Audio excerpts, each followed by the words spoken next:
Hola, soy Juan Carlos García. Mi matrícula es A017548889 y hoy les voy a hablar de cómo era la esclavitud en la antigua Roma. ¿Qué era? Esto va a constituir de unas características de la sociedad romana. A lo largo de toda la historia del Imperio Romano y su dominio sobre el Mediterráneo, Europa, África y Asia, la sociedad romana fue esencialmente esclavista, y tanto su economía como su estructura social se basaban en un sistema de clases donde el esclavo constituía el escalón más bajo de la sociedad. ¿Cuáles son sus orígenes? Los orígenes de estos son: la mayoría de los esclavos en la antigua Roma se adquirían a través de las guerras. Los ejércitos romanos llevaban a los prisioneros de vuelta como parte de la recompensa de la guerra.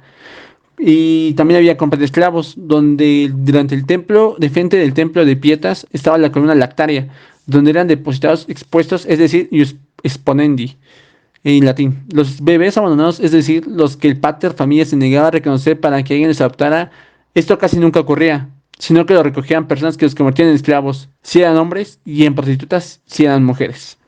Los niños inútiles, deformes o débiles eran eliminados. El niño adoptado tomaba el apellido del nuevo padre.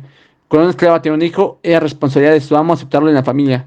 Que lo matara si no era aceptado no estaba mal, aunque más tarde pudo llegar a tener un tipo de reprobación moral. La condición de esclavos de derecho y manumisión. Dentro del Imperio Romano, los esclavos eran vendidos en subastas públicas o a veces en las tiendas o por venta privada para esclavos más valiosos. La trata de esclavos fue supervisada por los funcionarios fiscales romanos llamados cuestores. Los esclavos estaban expuestos en soportes rotativos para ser mejor observados, y junto a cada esclavo iba colgado para la venta un tipo de placa que describía su origen, la salud, su carácter, su inteligencia, su educación y otra información pertinente.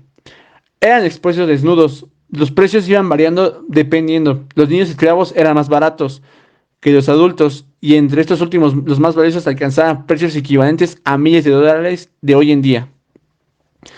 La condición de esclavos y el derecho a manumisión. La vida como esclavo dependía en gran medida del tipo general del trabajo. Para los esclavos, la asignación de las minas era a menudo una sentencia de muerte lenta.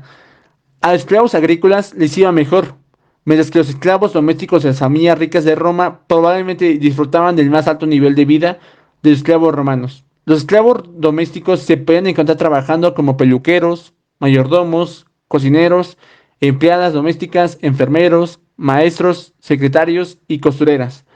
Esclavos con más educación e inteligencia pueden trabajar en profesionales como la contabilidad, la educación y la medicina. En su libertad, la bastante irónicamente con su propia muerte, cuando lo liberaban para que tuviera un entierro de persona libre. Con la muerte de su amo, en cuyo testamento solían liberar a sus esclavos como muestra de generosidad. Cuando eran liberados de este modo, se les dejaba alguna propiedad o dinero, comprando su libertad, ya que después de haber pasado años de intermediario de su amo en los negocios, podían ganar un poco de perculio. Por declaración ante un magistrado, amo y esclavo defendían su libertad ante un magistrado. Si era aceptada, se le ponía un bastón en la cabeza como señal de su libertad. Muchos emancipados permanecían en sus casas, haciendo las mismas labores, aunque con mayor dignidad.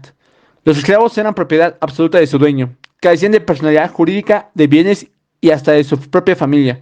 El esclavo romano no tenía derecho al matrimonio, al parentesco, por lo que no podía ejercer la paternidad ni la maternidad, ni a la propiedad. Los hijos eran vendidos y separados de sus madres. Sin embargo, mediante las protestas, podía adquirir para su amo toda clase de propiedades, e incluso solicitar un crédito, aunque no estaba facultado para obligarlo a asumir deudas en su nombre. Después del siglo II, los esclavos tuvieron permitido casarse. Esto ayudaban al amo a ponerse la toga. Eran los encargados de recibir a los invitados y recogerles la toga y los zapatos y ofrecerles un baño calientito con un lavado de pies.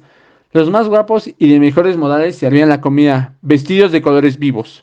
Los más agraciados servían el vino y cortaban los manjares, mientras que los que limpiaban los platos y recogían las mesas iban peor vestidos.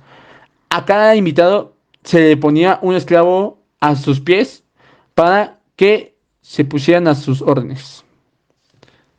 Listo, con esto podemos ver cómo era la vida de los esclavos en la antigua Roma. Muchas gracias por su atención.